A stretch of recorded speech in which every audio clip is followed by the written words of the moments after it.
বিসমিল্লাহির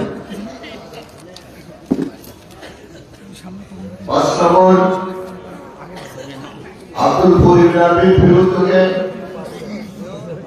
আয়োজিত আজকের এই বিশাল জনসভার সম্মানিত সভাপতি ৫ নম্বর আব্দুল করিম পরিষদের সম্মানিত চেয়ারম্যান ৫ নম্বর আব্দুল করিম বিএনপি সভাপতি জনাব মাইনুল ইসা। আজকের এই জনসভায় উপস্থিত আছেন চিরবন্দর উপজেলা বিএনপি সম্মানিত আহ্বায়ক জনাব মুজিবুর রহমান শাহ। আজকের এই জনসভায় আছেন আমার ছোট ভাই ১ নম্বর রশিদপুর ইউনিয়ন পরিষদের সাবেক চেয়ারম্যান, ছাত্রবিরুদ্ধ জেলা পরিষদের সাবেক সদস্য, চিরবন্দর উপজেলা বিএনপির প্রথম যুগ্ম আহ্বায়ক জনাব গুলে আলম সিদ্দিকী নায়ক। আজকের এই জনসভায় উপস্থিত আছেন দিনাজপুর জেলা জাতীয়তাবাদী আইনজীবী ফোরামের সাবেক সাধারণ সম্পাদক, দিনাজপুর জেলা আইনজীবী সমিতির ২ ওয়ার্ডের নির্বাচিত সাধারণ সম্পাদক, চিরবন্দর খাসসভা আয়োজিত মামলার পরিচালনার দায়িত্ব যিনি পালন করেছেন অ্যাডভোকেট আনম হাবিবুল্লাহ। জনসভায় উপস্থিত সাবেক উপজেলা ভাইস চেয়ারম্যান নুর আলম সরকার দুদু ভাই, উপজেলা বিএনপির সদস্য মদিন ভাই, উপজেলা বিএনপির সদস্য আমার সিরাজপল ছোট ভাই, দারুল ফলা মাদ্রাসার প্রভাষক মেজবাহুল ইসলাম, উপজেলা বিএনপির সদস্য ওয়াহিদুল ইসলাম মুঘল, উপজেলা বিএনপির সদস্য আক্তার হোসেন হামদ, উপজেলা বিএনপির সদস্য রিজাল বাবু সহ উপজেলা বিএনপির অন্যান্য সকল নেতৃবৃন্দ আমার এই জনসভায় উপস্থিত আছেন ২ নম্বর সাতলা ইউনিয়ন পরিষদের চেয়ারম্যান, ২ নম্বর সাতলা ইউনিয়ন বিএনপির সাধারণ সম্পাদক জনাব এনামুল হক শাহ। এই জনসভায় উপস্থিত থেকে গেলে আমাদের সভাকে সময় দিয়েছেন ১১ নম্বর ইউনিয়ন পরিষদের চেয়ারম্যান, আমাদের দীর্ঘদিনের সহকর্মী, যার অসুস্থতার পরও যিনি এখনো ১১ নম্বর ইউনিয়নের বিএনপির রাজনীতি সুসংগঠিত করে নিজেকে ধন্য করেছেন জনাব আজগার আলী শাহ। আজকের এই জনসভায় উপস্থিত আছেন ৯ নম্বর ভিআর ইউনিয়ন বিএনপি ইউনিয়ন পরিষদের সম্মানিত চেয়ারম্যান, চিরবন্দর উপজেলা বিএনপির অন্যতম নেতা জনাব আব্দুল রাজ্জাক শাহ, চিরবন্দর উপজেলা বিএনপির অন্যতম নেতা জনাব কবি সরকার, মোবাশ্বের খোকন, জেলা পরিষদের সাধারণ সম্পাদক, যার সুন্দর সঞ্চালনায় আজকের এই জনসভা সফলভাবে শেষ হতে যাচ্ছে। আমার ছোট ভাই জনাব বাদশা, উপরলি বাদশা, ভারত বাদশা, আমি সবাইকে আমার পক্ষ থেকে, আমার দলের পক্ষ থেকে জানাই আন্তরিক সালাম, আসসালামু আলাইকুম এবং অন্যান্য জাতির প্রতি আন্তরিক শুভেচ্ছা এবং আদাব। সম্মানিত ভাইয়েরা আমার, আজকে যখন বক্তব্য দিতে এসেছি, আপনারা আমার বক্তাদের মুখ থেকে শুনেছেন বর্তমানে দেশে ষড়যন্ত্র চলছে। এই ষড়যন্ত্র দীর্ঘমেয়াদী ষড়যন্ত্র, এই ষড়যন্ত্র আজকে দীর্ঘ সময় ধরে চলছে। এই ষড়যন্ত্রের মধ্য দিয়ে বাংলাদেশকে আবার অস্থিতিশীল করতে চায় এবং বাংলাদেশের জনগণের যে বিজয় ২০২৪ সালের ৫ই আগস্ট ছাত্র জনতার বিপ্লবের মধ্য দিয়ে আমরা যে অর্জন করেছি, আমরা যে দ্বিতীয় স্বাধীনতা অর্জন করেছি সেই স্বাধীনতাকে বিরাট করে দিতে চাই। এই যে এই পতিত সরকার যারা বিদায় নিয়েছে বাংলার মসনদ থেকে শুরু হয়, বাংলার মাটি থেকে যারা বিদায় নিয়েছেন, যারা বাংলার মাটিকে কলুষিত করেছিল, যারা বাংলার মাটিকে অপবিত্র করেছিল, যারা বাংলার মানুষকে নিষ্পেষিত অত্যাচার নির্যাতনের মধ্য দিয়ে সৃষ্টিমূলক চালিয়ে যারা বাংলাদেশের মানুষকে ধ্বংস করতে চেয়েছিল, সেই দেশের শাসনের সরকার আজকে শুধু মসনদ থেকে নয়, আজকে দেশ থেকে বিতাড়িত হয়েছে। আজকে আমাদের বন্ধুরা কে বলে যে আমরা ভালো ছিলাম, গর্তে মুখে গর্তের ফাঁক থেকে হঠাৎ করে বলে উঠে শেখ হাসিনা টুক করে চলে আসতেছে বাংলাদেশে। আমাদের মানুষ আপনারা যাচ্ছে, আমরা বলে আসুন, আপনারা আসুন, আপনি আসেন, আপনার জন্য আমরা অপেক্ষা করছি। হিন্দু ধর্মের যে ভাব আছে সেই ভাব কত দেবো আমরা, হাসিনা আসলে একটু পুরস্কারই বড়তে ধরিয়া পুরস্কার দিয়ে যাবো, আসার সুযোগ নাই। যারা এখানে আছেন শান্ত থাকেন, শান্তিতে থাকেন।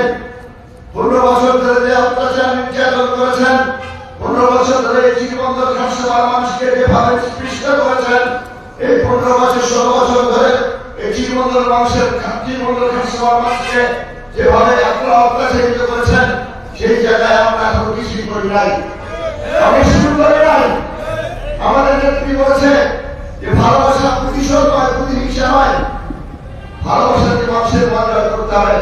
আমাদের প্রিয় নেত্রী বেগম খালেদা জিয়া সেই বক্তব্যকে প্রাণে ধারণ করে মনের মধ্যে লালন করে আমরা জীবনবন্দর খাওয়ার সময় কোন মানুষের ক্ষতি হতে দেই নাই। তারপর কিছু কিছু মানুষ আছে আমাদের সমালোচনা করে, সমালোচনা হয়, ওরা কি ভালো কাজ করতে গেলে সমালোচনা হয়, খারাপ কাজ করতে গেলে সমালোচনা হয়। আমরা সমালোচনায় ভাই পাই না, কারণ এই জীবনবন্দর খাওয়ার মানুষ আমাদের সাথে আছে। আমরা আছেন না আমাদের সাথে? অবশ্যই আছেন আমাদের সাথে। যারা সমালোচনা করে আমরা তাদের ভয় পাই না। আর অনেকেই সমালোচনা করে, সমালোচনা করে অনেকেই। কিছু কিছু মানুষ আছে তারা সমালোচনা করে যে আওয়ামী লীগ এবং বিএনপি নাকি একই। কেউ বলে যে মুদ্রা রেপিড আর মুদ্রা রফিক। আমি মনে করি যে না, বাংলাদেশ আওয়ামী লীগের ইতিহাস আর আমাদের ইতিহাস অনেক পার্থক্য, আকার জমিন পার্থক্য। আমি ইতিহাস বর্ণনা করতে চাই, হয়তো সময় লাগবে, যদি সময় দেন তাহলে বলতে থাকি। আমরা যদি ফিরে তাকাই 1970 সালে নির্বাচন হয়েছিল, সেই নির্বাচনে শেখ মুজিবের নেতৃত্বে 297টি আসনে আওয়ামী লীগ জয়ী হয়েছিল। বাংলাদেশের মানুষ সে সময় তন্ত্র পূর্ববাংলার নেতা মুসলিমদের নেতা মাওলানা আব্দুল হামিদ খান ভাষণ হিসেবে পাকিস্তানের শাসক গোষ্ঠীকে সালাম জানিয়েছিল যে পশ্চিম পাকিস্তানের সঙ্গে আমরা থাকতে চাই না, আমরা আলাদা দেশ করে আমরা দেশ শাসন করব। আমরা কি দেখলাম 1970 সালে নির্বাচনের পরে 1971 সালের 25শে মার্চের কালবর্তী পর্যন্ত শেখ মুজিবুর রহমান পাকিস্তানের প্রধানমন্ত্রী হতে চেয়েছিলেন, কিন্তু উনি সেটি পারেন নাই। তদন্ত পূর্বাঞ্চলের সাধারণ মানুষের আশা ভরসাকে লড়াই, আশা ভরসাকে ভুলুণ্ঠিত করে পদদলিত করেছেন শেখ মুজিব, পাকিস্তানের শাসক গোষ্ঠীর হাতে বন্দী হয়।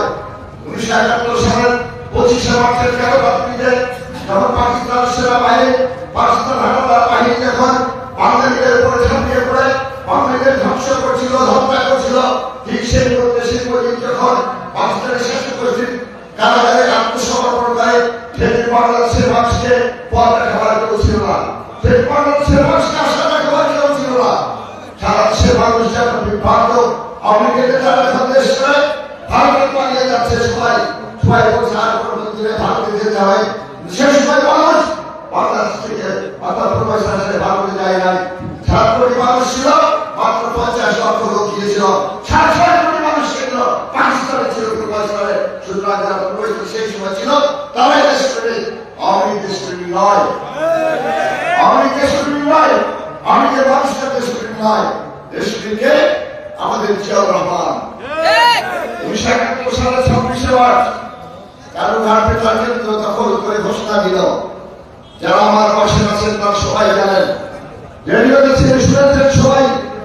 তখন রেডিও ছিল, সেই রেডিও ঘোষণা পেছাচ্ছি চালের মাধ্যমে আমি মেজর জিয়া বলছি, আমি বাংলাদেশ স্বাধীনতা ঘোষণা করছি, ঠিক কিনা বলেন? শেখ মুজিব অবিসংবিত নেতা ছিলেন, তিনি কি বাংলার স্বাধীনতা ঘোষণা করতে পারছিলেন? পারেন নাই। স্বাধীনতা ঘোষণা করলো কে? আওয়ামী লীগের ভাষায় অখ্যাত মেজর। কে অখ্যাত কে সুখ্যাত এটা বিচার করে না, প্রেক্ষাপট বিচার করবে। কাকে মসজিদে বসে আল্লাহ পাক কাকে সম্মান দিবে সেটাই হচ্ছে জিয়াউর রহমান। 9 মাস ধরে যুদ্ধ করলেন। আওয়ামী লীগের পূর্বরা যুদ্ধ করেছেন। ঢাকার আপনারা ডক্টর কামাল হোসেন করেছে। বাংলা আওয়ামী লীগের কোন লোক যুদ্ধ করে নাই, তারা কেউ মারা যায় নাই। মরেছে সাধারণ মানুষ, মরেছে যারা তারা মরেছে। আওয়ামী লীগের লোকেরা মার নাই। আমাদের নেতা যারা শহীদ রাষ্ট্রপতি জিয়াউর রহমান, তিনি 9 মাস ধরে যুদ্ধ করেছেন। সেক্টরের দায়িত্বে ছিলেন তিনি। দেশ মাতৃকাটাকে সাড়া দিয়ে সরকার সমিতির পিছনে ফেলে সেদিন তিনি দেশের বিরুদ্ধে ঝাঁপিয়ে পড়েছিলেন। এই হচ্ছে জিয়াউর রহমান। আওয়ামী লীগ নেতা যেখানে গেলেন আপনার জেলখানায় কারাগারে, আমাদের নেতাকে যুদ্ধক্ষেত্রে যুদ্ধ করতে, দেশকে স্বাধীন করতে কি আর হয়? হ্যাঁ হয়েছে। তাহলে আবার আসেন 72 সাল থেকে শুরু করে 75 সাল পর্যন্ত সারা দেশে যে নৈরাজ্য সৃষ্টি হয়েছিল, লুট, খুন, ধর্ষণ, টাকাবাজি, চাঁদাবাজি, ওর অত্যাচারের মানুষ অত্যাচারিত হয়েছিল। শেখ মুজিবের শাসন ব্যবস্থা সেদিন বারবার বলছিল যে লাল ঘোড়া দাপড়াই দেব, লাল ঘোড়া দাপড়াতে পারেন নাই। লাল ঘোড়া দাপড়াতে কার উপর? চোরকে আওয়ামী লীগের লোক, দুর্নীতিবাজকে আওয়ামী লীগের লোক, ধর্ষণকারীকে আওয়ামী লীগের লোক। ধর্ষণ করতে করতে এমন পর্যায়ে গেছিল একজন সেনাবাহিনীর এক অফিসার মেজর তালিবের স্ত্রীকে পর্যন্ত তারা ধর্ষণ করেছিল। ঠিক কিনা? আওয়ামী লীগের ইতিহাস লুটপাটের ইতিহাস, আওয়ামী লীগের ইতিহাস ধর্ষণের ইতিহাস, আওয়ামী লীগের ইতিহাস দেশকে বিক্রি করে দেওয়ার ইতিহাস, আওয়ামী লীগের ইতিহাস দেশকে তলাবিহীন ঝুড়িতে পরিণত করার ইতিহাস। সুতরাং শেখ মুজিবের ইতিহাস, আওয়ামী লীগের ইতিহাস আর জিয়াউর রহমানের ইতিহাস আর বিএনপির ইতিহাস এক নয়। সারা দেশের মানুষ যখন অতিষ্ঠ শেখ মুজিবের শাসনে কথা বলার অধিকার যখন কেটে নেওয়া হল, সংসদে বসে মাত্র 11 মিনিটের মাথায় সকল দল বাতিল করে দিয়ে শুধুমাত্র একটি দল, বাংলাদেশ কুকুর শিয়াল আওয়ামী লীগ নামে একটি দল তৈরি করা হলো। সকল সংবাদপত্র বাতিল করে দিয়ে মাত্র 4টি সংবাদপত্র রাখা হলো। এবং সেদিনই শেখ মুজিবের নেতৃত্বে সেদিন দেশ থেকে গণতন্ত্র বিদায় হয়েছে। এদেশের মানুষ যারা গণতন্ত্রের জন্য লড়াই করেছে, এদেশের মানুষ যারা সামাজিক স্বাধীনতার জন্য, সামাজিক নিরাপত্তার জন্য যারা 9 মাস ধরে যুদ্ধ করেছে, 30 লক্ষ শহীদের রক্তের বিনিময়ে 2 লক্ষ মামলের ইজ্জতের বিনিময়ে অর্জিত স্বাধীনতা 1971 সালের 16 ডিসেম্বর আমরা পালিত করেছিলাম। ওই শেখ মুজিবের সকল দলকে বাতিল করে দেওয়ার জন্য নয়, শেখ মুজিবের বাস্তবায়নের জন্য নয়, আমরা বহুদলীয় গণতন্ত্র সৃষ্টি করার জন্য আমরা যুদ্ধ করেছিলাম। 75 সালের 7ই নভেম্বর, 3রা নভেম্বরে আবারও শেখ মুজিবের 75 জেলা খালেদ মোশাররফ আবার ক্ষমতা আসলেন। সারা দেশে আবার ভারত থেকে সৈন্যবাহিনী ভাড়া করে নিয়েছে। তারা শেখ বাংলাদেশের মানুষকে আবার শাসন করতে চেয়েছিল, শোষণ করতে চেয়েছিল, কিন্তু বাংলার মানুষ দেয় নাই। 3 দিন ধরে সরকার ছিল বাংলার রাষ্ট্রে। তখন সিপাহী জনতার বিপ্লবের মধ্য দিয়ে জিয়াউর রহমানকে বন্দিদশা থেকে মুক্ত করে নিয়ে এসে তাকে ক্ষমতায় বসানো হয়েছিল। ঠিক কিনা বলেন? যেখানে আওয়ামী লীগ বিতাড়িত হলো, সেখানে আমাদের রাষ্ট্রপতি জিয়াউর রহমান তিনি আসলেন ক্ষমতা মসনদে। কারণ আসলো যে একদিন শেখ মুজিবের পিছনে ছিল, তার পিছনে থেকে যারা প্রত্যাখ্যাত হয়েছে, যারা প্রতারিত হয়েছে, সেই কারণে যখন দেখলো জিয়াউর রহমান সবচেয়ে সঠিক, সবচেয়ে সফল নেতা, একজন সৎ এবং নির্ভীক মানুষ, যারা দেশের জনগণ সীমায় যত্ন সেই দিন জিয়াউর রহমানকে ক্ষমতা নিয়ে আসছিল। তারপর ইতিহাস আপনারা জানেন, জিয়াউর রহমান দেশকে তলাবিহীন ঝুড়ি থেকে একটা অর্থনৈতিক মেরুদণ্ডে রূপান্তরিত করেছিল। সারা দেশের সাথে ভালো সম্পর্ক সৃষ্টি করার মধ্য দিয়ে বাংলাদেশকে এগিয়ে দিয়েছিল এবং 7 বছর করেছিলেন তিনি। এই জন্য জিয়াউর রহমানের অবদান সারা বিশ্ব স্মরণ করে। আপনারা সবাই জানেন, যারা হজ করতে গেছেন তারা জানেন, সবাই আরাফাতের মাথায় হাজার হাজার নিন্দাস রোপণ করেছেন জিয়াউর রহমান, যে নিন্দাসকে তারা জিয়াটিনি বলে। এটা অভূতপূর্ব দৃশ্য।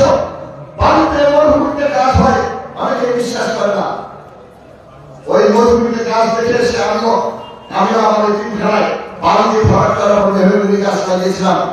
আমি মানুষ বলেছিলাম এই বিষয়ে পাকা হয়েছে, না হলে পাকা কেমন গাছ হয়, ঠিক আছে অনেক বড় হয়েছে, আমরা দেখিয়েছি বড় হয়েছে।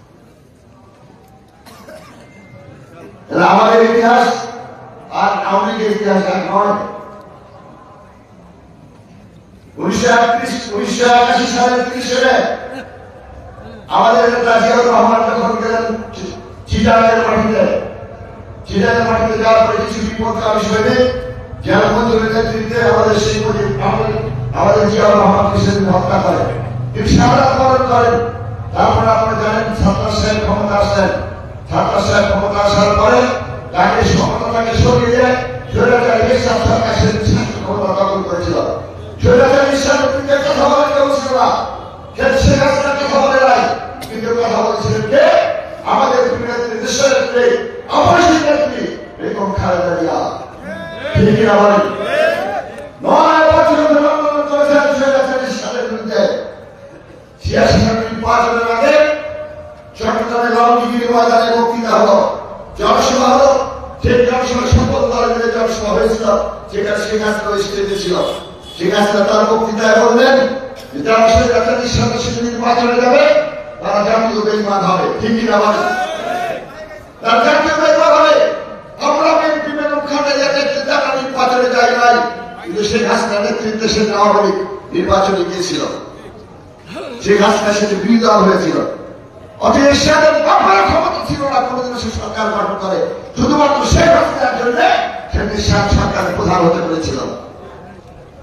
যেটা ঋণ শোধ করেছে জাতীয় পার্টি, যে নির্বাচন দেশে হওয়ার কথা নয়, জাতীয় পার্টি সহযোগিতা করে, হাসিনাকে সহযোগিতা করে 2-3টা নির্বাচন করে আওয়ামী লীগকে 15 বছর ক্ষমতা থাকার সুযোগ করে দিয়েছিল। এই জাতীয় পার্টি, এই নির্বাচন জাতীয় পার্টি, বেঈমান জাতীয় পার্টি, তাদের জাতীয় পার্টি মানতে হবে না। 1990 সালের পতন হলো। 90 সালের পতন হলো। হাসিনা মনে করেছিল, কিছু কিছু ভারতের দালালরা, হাসিনার দালালরা মনে করেছিল যে 91 সালে যে নির্বাচন তত্ত্বাবধায়ক সরকার ব্যবস্থা গঠিত হলো, তত্ত্ব সরকার ব্যবস্থার নেতৃত্বে নির্বাচন হলো 91 সালে, সেই নির্বাচনে মনে করেছিল যে হয়তো শেখ হাসিনা ক্ষমতায় আসবে। কিন্তু শেখ হাসিনা যখন ক্ষমতা আসতে পারলো না, তখন শেখ হাসিনা ঘোষণা দিল এই বিএনপি গভর্নমেন্ট শেখ হাসিনা খালেদা জিয়ার গভর্নমেন্টকে একদিনের জন্য শান্তিতে থাকতে দেওয়া যাবে না। ঠিক না? বলেছিল 173 দিন হরতাল করে আমাদের নেত্রী দেশনেত্রী বেগম খালেদা জিয়া সরকারকে হটিয়ে দিতে চেয়েছিল, কিন্তু পারে নাই। এদেশের জনগণের ভালোবাসা, উপরের দোয়া থেকে বেগম খালেদা জিয়া সরকার চালিয়েছে। হাসিনার আন্দোলনের পরও কিন্তু আমাদের সরকার সরে নাই। তারপর 1996 সালে পার্লামেন্ট নির্বাচন হলো, যে নির্বাচনে বেগম খালেদা জিয়া তত্ত্বাবধায়ক সরকার ব্যবস্থা প্রতিষ্ঠিত করলেন। তারপর আবার নির্বাচন হলো। ওই নির্বাচনের মধ্যে শেখ হাসিনা সকল ষড়যন্ত্র করে, দেশব্যাপী সবকিছু ষড়যন্ত্রে শেখ হাসিনা ক্ষমতায় আসলেন। 1996 সাল থেকে শুরু করে 2001 সাল পর্যন্ত শেখ হাসিনা ক্ষমতা ছিলেন।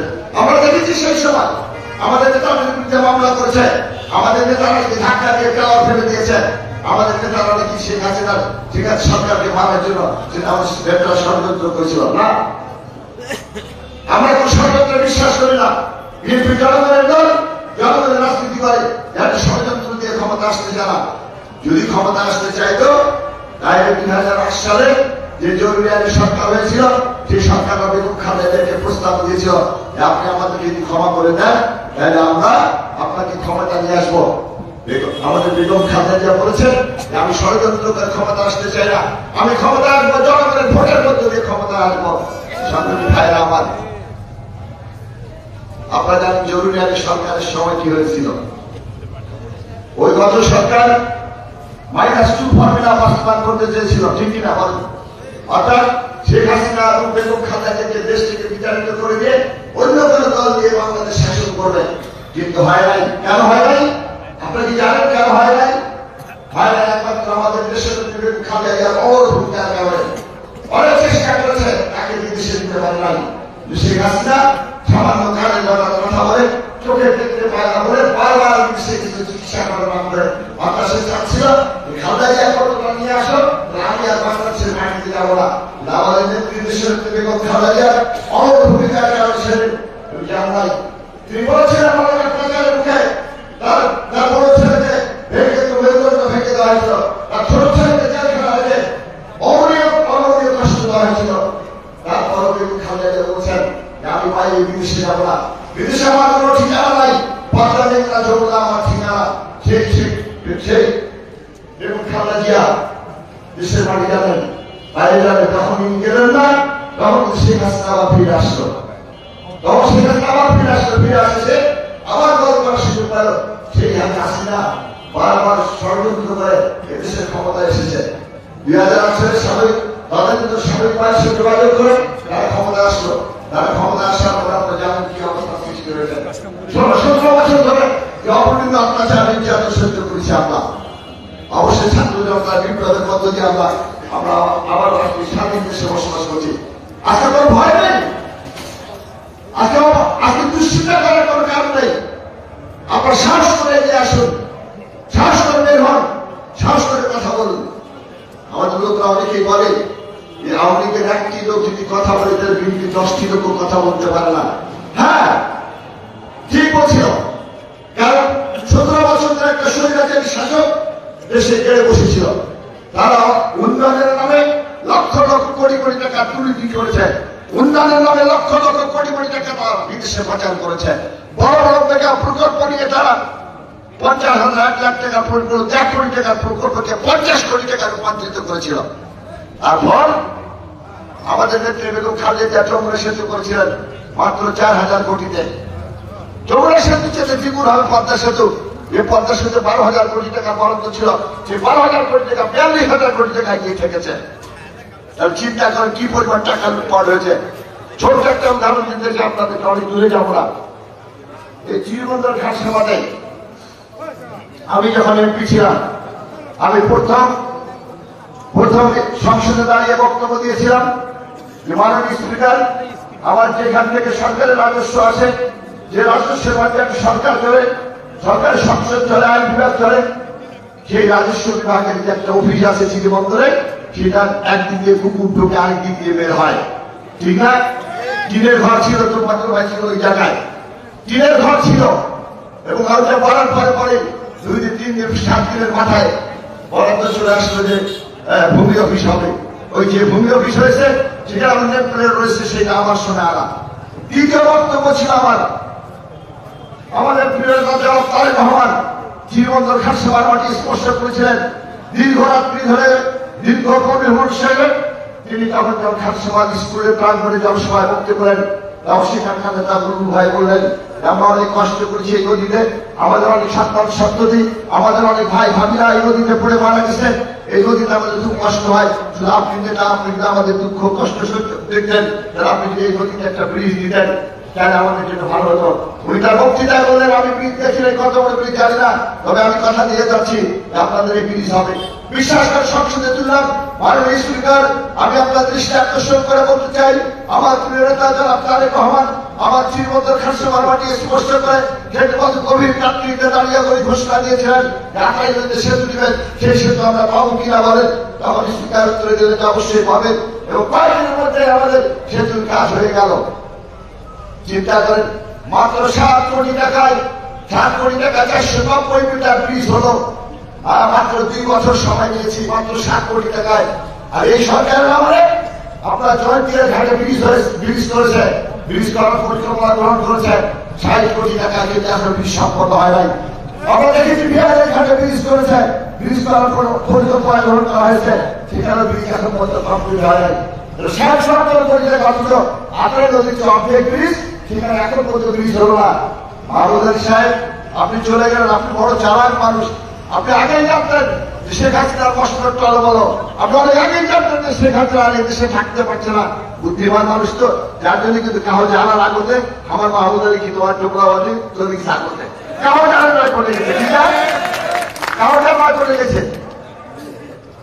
এই হচ্ছে মাহমুদ আলী, চালাক মানুষ। হাসিনা কোর্টে যায় যান, আমার 5 টাকা মারে মারে মুছে হলো পেটে। এই হচ্ছে হাসিনা, আইয়া মাহমুদ আলী ব্রিজ করতে পারে নাই। একদিন একটা ঘটনা বলি, একদিন দেখি যে এয়ারপোর্টে মাহমুদ আলী সাহেব যেদিকে মানুষ ঢোকে প্যাসেঞ্জাররা ঠিক ওই জায়গায় বসে আছে। আমি চিন্তা করলাম কি ব্যাপার, ইনাকে তো কোনদিন আমি এইখানে বসতে দেখি নাই, আজকে এখানে বসছেন কেন, কারণটা কি? দেখি যে ওই আওয়ামী লীগের 2 সেক্রেটারি, খানসভার সেক্রেটারি লাইন চৌধুরী আর হচ্ছে আমাদের চিরমন্ত্রের সেক্রেটারি মুকুল সাহেব, ওরা দুইজন ঘন ঘন পায়চারি করতেছে। আমি ব্যাপারটা বলেছি কি বাবা ভাই, কাজে আজকে উনি প্রতিবাদ করতেছেন কিসের? আসাদুজ্জামান নূর অন্যান্য মন্ত্রীরা তারা এয়ারপোর্টে ঢুকে 20-30 জন করে নিয়ে আমাদের 2-3 জন 4 জনের বেশি আমাদেরকে ঢুকতে দেয় না। আমি বলে ওরে কাম কাজে আস, উনি ওইখানে প্রতিবাদ করছিলেন যে কেন আমাকে আমার লোকদেরকে ঢুকতে দেওয়া হবে না। পরে অবশেষে আমি গেলাম ওনার কাছে, তখন উনি আমার আত্মীয় ছিলেন, আমি সালাম দিলাম, সালাম দিয়ে বললেন উনার ছেলে সে বিয়ে হয়েছিল, আমাকে বললেন যে বিষয় কেমন দেখছেন উন্নয়ন? হ্যাঁ উন্নয়ন দেখছি, অনেক উন্নয়ন। আমি মাত্র 5 বছরে যত কম ভারতের মধ্যে দিয়ে যে উন্নয়ন করেছি, আপনি হাজার হাজার টাকা দিয়ে সেই উন্নয়ন করতে পারবেন না। কেন করতে পারেন নাই? সেটি করেছে আমি মাত্র 60 কোটি টাকায়, আপনি 60 কোটি টাকা দিয়ে এখন বিশ্বাস করতে পারেন নাই, আপনি 75 কোটি টাকা দিয়ে বিহারের বিশ্বাস করতে পারেন নাই। এটা আপনি কোথায় উন্নয়ন করলেন? যত স্কুল আমরা করেছি, কলেজ বিল্ডিং আমরা করেছি, আপনারা করেছেন যে কয়টা, সেই কয়টা শুধুমাত্র চুরি চামারের জন্য আপনারা করেছেন। আপনি যে কোন পর্যায়ে নেতা তারা অবস্থা করেন, কোন পর্যায়ে নেতা তারা দুর্নীতি করেন, একটা নেতাকে দেখান। আজকে ওদের কষ্ট লাগে কেন? ওরা ভুলতে পারছে না, এই যে চলে যাওয়াটা ওরা এটা স্বীকারই করতে চাচ্ছে না। ওরা স্বপ্ন দেখাচ্ছে, দিবা স্বপ্ন, রাত্রি স্বপ্ন, একটা স্বপ্ন দেখতে দেখতে কাপড় পর্যন্ত নষ্ট করে বাড়িতে চুক্তি আর হ্যাঁ এই কখন বয়স হয়েছে যে রাস্তা আমরা ঠাকুর কেমন করি আর শরীরে কাপড়ে আমার দিন আর চলে না, বুঝলেন? খুব চিন্তা আছে, খুবই চিন্তা আছে কি করবো আমরা, এভাবে কতদিন থাকবো, কেন চিন্তা করবো না? এমন কোনো জায়গায় নষ্ট করে নাই, অভিজ্ঞতা থেকে শুরু করে পুলিশ প্রশাসন, আইন প্রশাসন সবগুলোকে নষ্ট করেছেন উনি, সবগুলোকে ঘুষ করে বানিয়েছেন, সবগুলোকে দুর্নীতিবাদ বানিয়েছেন। মাত্র 10,000 টাকার বেতনে চাকরি করে 20,000 টাকার মাসে ভাড়া থাকে, মাসে 2 লাখ টাকা খরচ করে 82 জীবনযাপন সরকার সমিতিতে দিয়ে কষ্ট হবে। আমাদের কষ্ট নাই, আমরা 16 বছর ধরে কষ্ট করেছি, আমরা বাড়িতে থাকতে পারি নাই, আমরা ঠিক না বলেন? আমরা বাড়িতে থাকতে পারি নাই, ভয় বানিয়েছিলাম, আমরা মাসের জমেছিলাম, নদীর পড়েছিলাম, আমরা প্রচন্ড শীতের রাত্রিতে নাড়া বাড়িতেছিলাম। আমরা কি কষ্ট, অবনীতির কষ্টের কথা মনে করে চোখ দিয়ে পানি আছে। আমাদেরকে সেই সময় সরকার, সেই সরকার আমাদেরকে সেই বিপদে ফেলেছিল। আমরা কাটাকাটি করেছি, আন্দোলন করেছি, আমরা ঢাকা থেকে ফিরে আসলাম, অনেক আমাদের মনে হয় আর হবে না, এই সরকারের মনে সামনে যাবে না, দেখা যাবে আল্লাহ পাবে, ইচ্ছা আল্লাহ পাবে, দেখা সেটাই হবে। আল্লাহ কবুল করেছে, অবশ্য মাত্র 20 দিনের আন্দোলনে সেই রাস্তাকে বিদায় দিতে হয়েছে এবং তার নষ্ট থেকে সময় এই দেশ থেকে যদি উনি থাকতেন, শোনা যায় উনি সেনাবাহিনীর প্রধানকে বলেছিলেন গুলি করো, সেনাবাহিনী রাখতে পারে, ও যে এত মানুষকে গুলি করে মারার আগে আমরা মরে যাবো, আপনি মরে যাবেন, শুনে পারেন যদি তাহলে আজকে আপনি বিদায় দিলেন, আপনি থাকেন মুরগির সুখ করে যেমন করে আবার মানুষকে সুখ করে বাংলার জনগণ, তখন সেই রাস্তা দুটো আর থাকা যাবে না, তাহলে আমাদের সমস্যা ফেলবে। যার চলে গেলে কোথায় গেলে? ভারতে চলে গেলে স্বামী বাড়িতে। স্বামী বলেছেন আপনার বউ আমার বউ, যতই বৃদ্ধ করুন না কেন শেষ পর্যন্ত স্বামী ছাড়া গতি হয়ে গেছে। যত গরম বাপের বাড়ি যতবার যাই যাও ঘুরি ফিরে ভাড়া করতে ঠিক না বলে,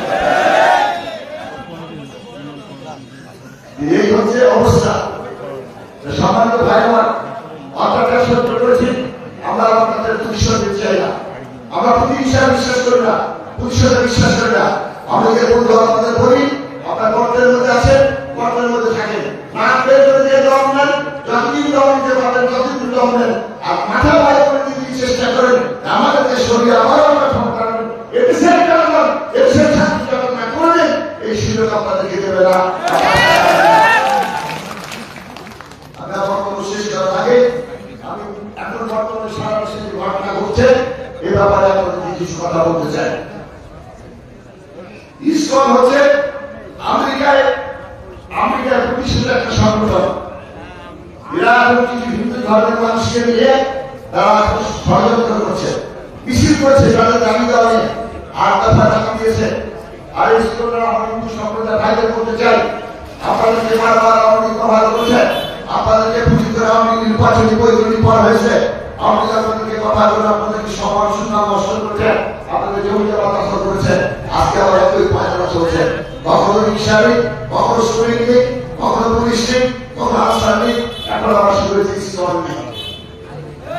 আজকে ইসলাম লীগের আপনার দেশে আপনার যে অবস্থা সৃষ্টি করছে, এটা যে ভারতের সরকার, ভারতের মিডিয়াগুলো এটাকে বিভিন্নভাবে ভাড়া করছে। ঠিক একই সময় আজকে আমেরিকার একটি জরুরি সংস্থা তারা জরুরি রিপোর্ট দিয়েছে, এটা পরে ভারতের মিডিয়ারা যারা আছে ওই হারামখোরদের মুখে চিন্তা করবে।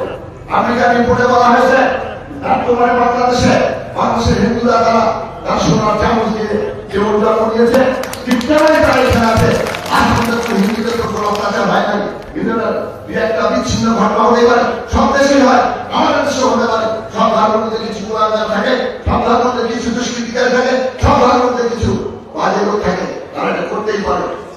যদি না হয় একটা কথা শুনে রাখেন হিন্দু সম্প্রদায়ের ভাইরা, ইসকনের উদ্দেশ্যে বলতে চাই, আপনারা চিন্তাকে আমাদের আইনজীবী জীবন দিয়েছেন, তাকে জবাই করেছেন।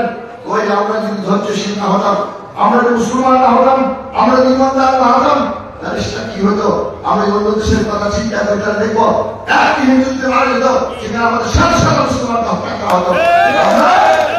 আমাদের দেশে আমরা যেহেতু আমরা স্বাধীনতা বিশ্বাস করি, আমরা সকল ধরনের স্বাধীনতা বিশ্বাস করি, আমরা কোনো মানুষের জীবন নিয়ে নেই।